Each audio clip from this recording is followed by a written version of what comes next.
So let's dive in the meat and potatoes. And I guess we should start with, who is this education for?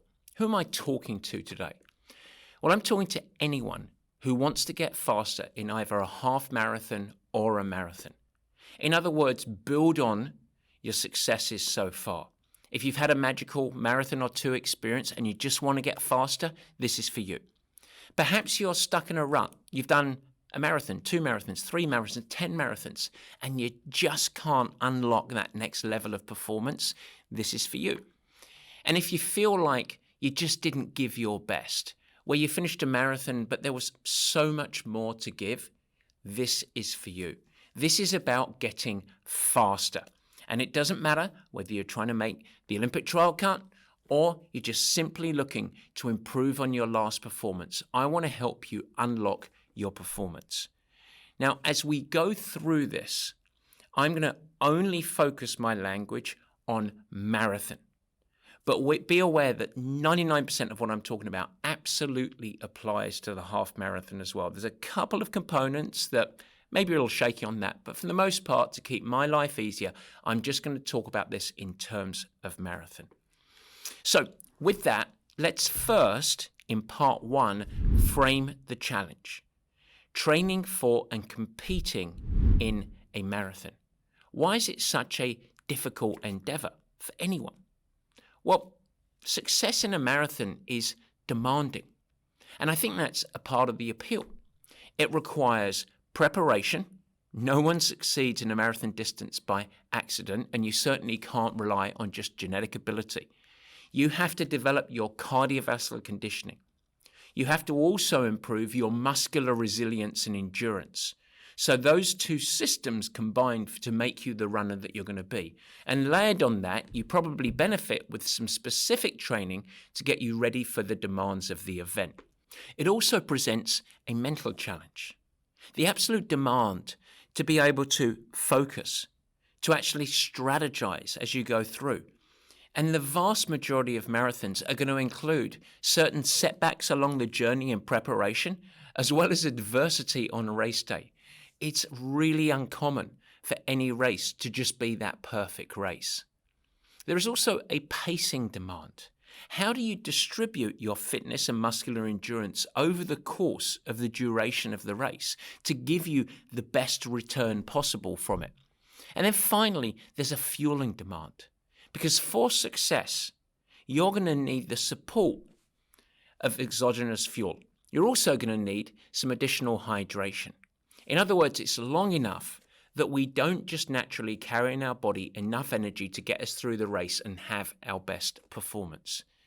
A whole suite of things can go wrong within any single event. And often, a lot of things also go wrong before the event itself, in the lead up, in your journey. It's quite common. After all, let's consider it. Running is weight bearing. And so therefore, we all understand that there's a high risk of musculoskeletal injury. Ask anyone that's been on the journey.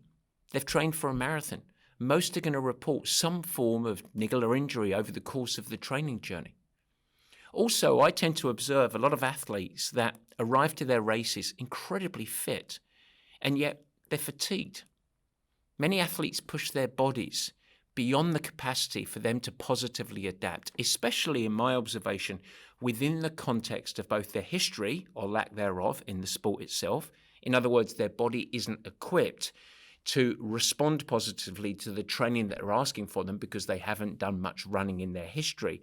And secondly, within the context of their broader life stresses that they are forced to obviously manage over the course of every single day. And those stresses can come from work, from life, and a host of other situations. And so I see so many athletes that show up working hard, wholly committed, very fit, but then struggle on race day, whether it's down to fatigue, whether it's down to injury. So that's the body of challenges that we face.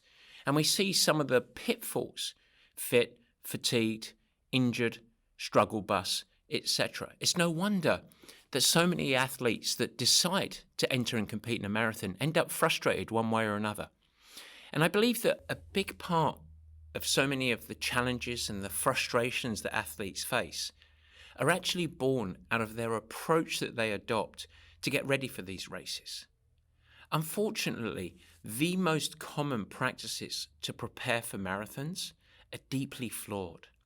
And so I thought what we would do is go through some of the observations that I see with, now, broad brush here. I understand that I'm talking and there are some fantastic coaches and some very good programs. But if you just pull one off the shelf, some of the flaws that I consistently see in athletes adopting their best training practices to get ready for their race, and it leads to frustration.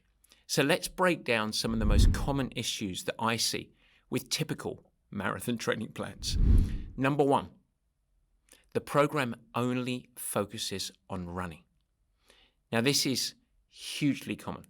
And so for 90% of participating runners, any program that focuses on the core running training and only that, in order to get them prepared, are going to experience massive voids in preparation. In fact, they're going to amplify the risk of many of the challenges that I just outlined. There's no doubt that running is the bullseye. In other words, it is absolutely central for you to be successful in marathon preparation. And so let's not run away from the fact that in order to be great in a marathon, whatever your version of great is, you very much do have to run. So that's the bullseye. But true success for the vast majority, 90% of athletes plus, true success in a marathon experience goes well beyond just the running. You need to have a broader perspective around performance.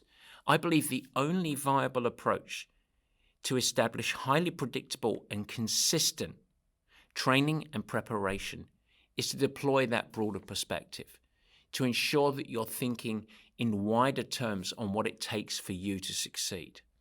And so issue number one is the run-only mindset. The second challenge, well, it's all about progression.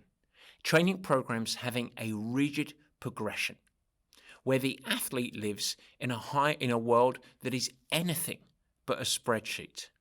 Let me give you a couple of examples of this. First, let's talk about total weekly mileage, or the number of hours. This is very common. You see a training program that kicks off the journey to a marathon with a set number of miles or a total number of hours that it wants the athlete to accumulate. Let's just imagine it's 15 miles over the course of the week, spread across 3 to 4 hours of training. And that's the starting point. Or looking at the key run that so many people focus on, the longer run of the week, it perhaps starts with a set distance or a set duration in week one. Let's imagine it's 50 minutes or 4 miles. And then there is a very rigid progression of training load. After all, that's what the coach or the program can manipulate. And so on a week-to-week basis, it might increase 5 or 10%. And so it goes up from 15 miles to 20 miles to 25 miles to 30 miles to 35 miles and so on and so on. And the long run of the week goes from 50 minutes to 60 minutes to 70 minutes, all the way up to 3.5, 4 hours. It's a progression. And of course, it's all very logical at the basis. You succeed at a certain training load, your body adapts, you progress to a training load, your body adapts, and so on. And so it all perfectly is designed to incrementally progress you until you are at or above the readiness to complete the distance. I absolutely understand the basic thinking here, but this ignores the ebb and flow of the demands of life. And it also doesn't consider the need to occasionally retreat from the progression of training load to allow deeper rejuvenation and adaptations to occur. And so once again, this is a flawed fundamental premise on how to build a marathon training program. The third challenge, too much intensity programmed into the running plan. Now, whether this is via athletes just simply executing their easy runs at too hard of an effort, that's one issue, or the prescription being too much high-intensity training spread across the week in a pursuit of improving an athlete's running speed, it's quite often that if you look at a training program, there's too much intensity. And I see so many athletes that face muscular and tissue injuries because they're challenged through too much high speed or harder running intervals, and their musculoskeletal system just cannot positively adapt. Therefore, niggles and injuries pop up. The final challenge, I can't tell you how many programs or coached written programs are simply diluted or watered down from the solutions of programs and approaches leveraged by elite marathon runners.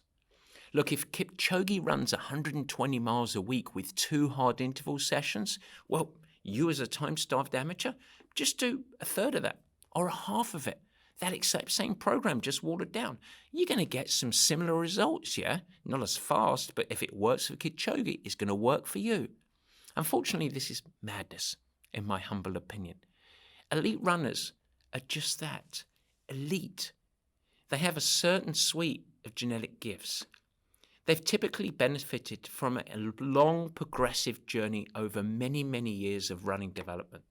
Their mechanics are superior, and in fact, they have incredible tensile strength, almost a spring-like ability as their foot lands on the ground and rebounds. They have great core and control. They have wonderful posture.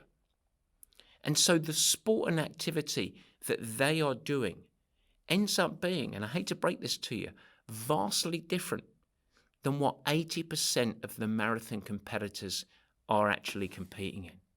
It's probably better to think about elite runners as being closer to gazelles than they are to us. Essentially, they're doing a different sport with different equipment, so we shouldn't use them as a barometer to build our training programs. They absolutely can and should inspire us. And all we want, we can close our eyes and we can imagine that we look just like that incredibly graceful, powerful gazelle. But it's more than likely that when we open our eyes, we actually look like a donkey dipped in cement. And that isn't bad news. It just means that we require some out-of-the-box thinking and an approach that can make that donkey go faster. That's the first rule. Don't treat ourselves like a gazelle if we're a donkey. And by the way, I'm in that crowd as well.